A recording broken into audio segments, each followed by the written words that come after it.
ဘဝတိုးတက်ရေးတို့ productivity တို့အဲ့ဒီအကြောင်းတွေကိုကျွန်တော်လေ့လာခဲ့တာစပြီးတော့လုပ်ခဲ့တာကြာပြီအဲ့လိုလုပ်ခဲ့တာနဲ့အတူကျွန်တော်နဲ့အတူတူအဲ့လိုမျိုးလုပ်နေတဲ့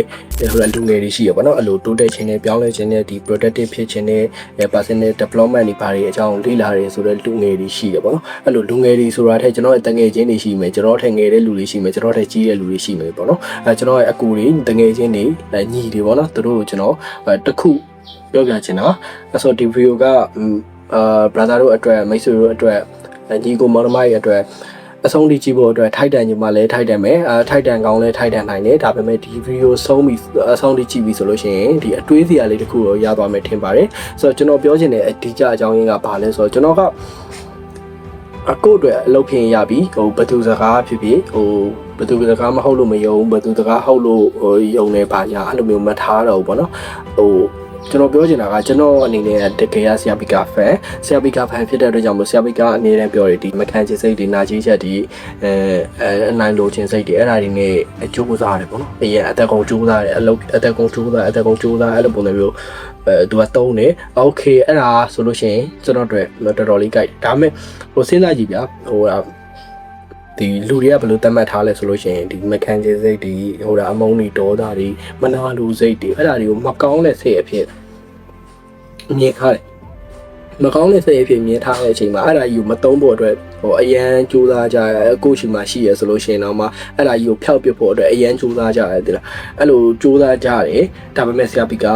ပြောတယ်အဲ့ဒီအရာတွေကအရန်သုံးတတ်တယ်ဆိုလို့ရှိရင်သုံးလို့ကောင်းတဲ့အရာတစ်ခုဖြစ်တယ်ဆိုပြီးတော့ဆရာပီကပြောတယ်အဲ့တော့ကျွန်တော်စမ်းသုံးကြည့်တယ်ကျွန်တော်နဲ့တချို့အချိန်တွေမှာကြိုက်တယ်တချို့အချိန်တွေမှာမကြိုက်ဘူးတချို့အချိန်တွေမှာကြိုက်တယ်ကျွန်တော်အနေနဲ့ကျွန်တော်ယုံကြည်တဲ့ကျွန်တော် confidence ရှိတဲ့အလုပ်ဆိုတာရှိတယ်ကျွန်တော်ကိုကျွန်တော်ညံ့နေဆိုရဲခံယူထားတဲ့နေရာတစ်ခုရှိတယ် okay ကျွန်တော်အနေနဲ့ ethic ကိုကျွန်တော်တကယ်တော်တဲ့နေရာမျိုးတွေကျွန်တော်တကယ်ကြိုးစားခြင်းနဲ့ကျွန်တော် passion ပါတဲ့နေရာမျိုးတွေမှာအသုံးချရဆိုလို့ရှိရင်အရင်အလုပ်ဖြစ်တဲ့တော်တော်ကြီးကိုထိုးထောင်တက်သွားပြီပေါ့နော်ကျွန်တော်ရဲ့တိုးတက်မှုတွေကဒါပေမဲ့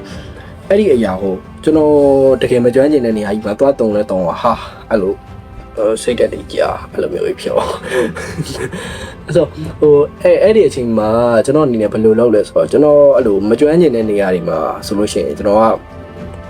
ဒီဘက်ဟို affirmation တွေ positive vibe တွေ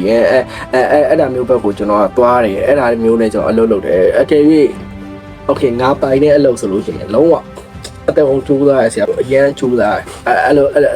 လိုပုံစံမျိုးအလုပ်လုပ်တယ်ဆိုတော့ကျွန်တော်အနေနဲ့ကအချိန်လေးနဲ့အချိန်ခါပေါ်လိုက်ပြီးတော့တစ်မျိုးစလုံးသုံးတယ်ပေါ့နော်ကျွန်တော်အနေနဲ့ဟိုအရင်တော့ဆိုလို့ရှိရင်ဘာဖြစ်လဲဆိုတော့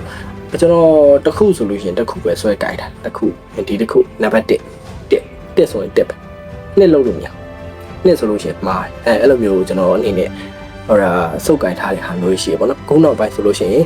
okayသူကငါအမြင်ကတ်တဲ့လူတယောက်ဆိုလို့ရှိရင်တော့မှသူစကားထဲမှာငါဘယ်အရာငါလက်ခံမလဲဘယ်အရာငါအတွက်ကောင်းမလဲဆိုတာကိုစဉ်းစားပြီးတော့သူအထဲကနေပြီးတော့ပညာယူလို့ပေါ့နော်မဟုတ်ဘူးဆိုလို့ရှိရင်ငါအနေနဲ့ဒီဗီဒီယိုကြည့်လို့ဘာမှအကျိုးမရှိဘူးဆိုလို့ရှိရင်စေးလည်းမစေးတော့ဘူးဘာမှလည်းဒေါသလည်းမထွက်တော့ဘူးဆိုကြောပလိုက်ပေါ့နော်အဲ့လိုပုံစံမျိုးဆိုကျွန်တော်ပြောချင်တာကတခါတလေကြတော့လည်းပဲကိုမုန်းတဲ့လူတယောက်ကိုအမြင်ကတ်တဲ့လူတယောက်ကိုနဲ့သဘောထားချင်းမတိုက်ဆိုင်ဘူးကိုနဲ့မတူဘူးဆိုတဲ့လူတွေရှိရတော့မှမထင်မှတ်ထားတဲ့ပညာတွေရတယ်ပေါ့နော်ဆိုတော့